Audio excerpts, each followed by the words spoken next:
What is printing, people, and welcome back to Custom 3D. Today we're set up a little differently.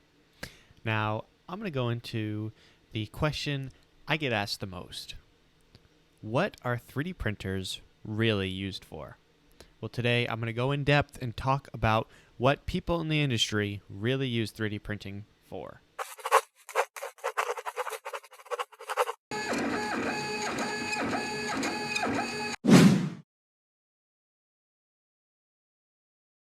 So, if you've seen 3D printers on the internet before, you've probably seen a lot of cool time lapses, going from castles to Star Wars busts to phone stands and a lot of other things.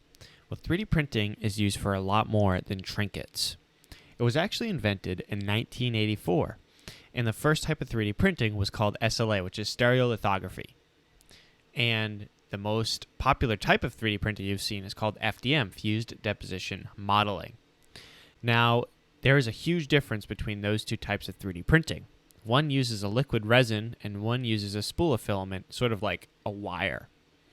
And SLA, while invented first, has sort of been put on the back step in the recent years due to the affordability and ease of use of FDM 3D printing, due to SLA being a lot more difficult to work with. So, 3D printing was invented originally to produce prototypes. Now, what are prototypes, you ask? Well, when a company is developing a new product, they need to go through what is called a prototyping stage or development stage.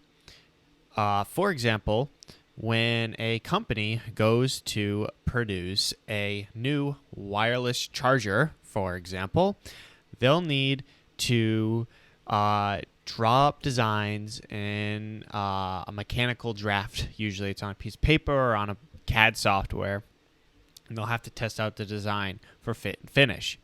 Now, this is where 3D printing comes into play.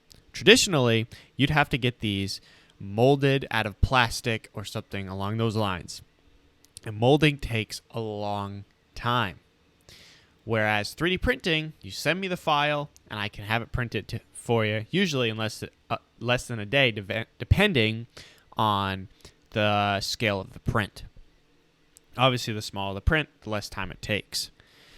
And once they have this actual prototype in their hand for less of a cost compared to traditional molding, usually it's silicon,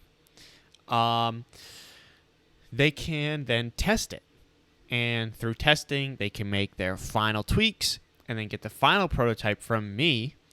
And then they'd send it into production. And usually for production, they'd use something called injection molding, which does have a higher upfront cost, but the cost per is less. And that's why you still see a lot of items mass-produced in injection molding. And that is a perfect example of what my company does.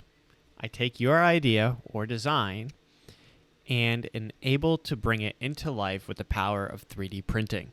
It comes from your computer screen right into your hands. Now, the great thing about my company is that not only can I produce that prototype, I can also refer you to a great injection molder to get it mass produced, and you can even go through me if you want to do it that way. Now, I've told you why 3D printing is necessary. A lot of people think, oh, I can create all these trinkets with it. Well, there you go. That is why 3D printing is exploding in the modern era, especially in the 21st century. In the past 10 years, with the introduction of MakerBot, 3D printing has been made vastly affordable and accessible to everybody. You can buy a 3D printer on Amazon for now less than $200. However, there's always a learning curve to something like that. You have to buy a kit, you have to assemble it, you have to learn how to use it, and there are a lot of things to keep in mind when using a 3D printer. If you have any questions about 3D printing and I'm looking to get into it, you can actually buy a fully assembled Creality Ender 3 V2 on my website, and you can pick it up here at my shop.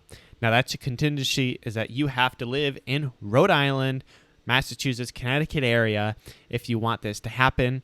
I'll order it for you, assemble assemble it and actually have you here in my shop, show you all my printers, and show you how it's done. I'll assemble it for you when you get here, and it'll be ready to go.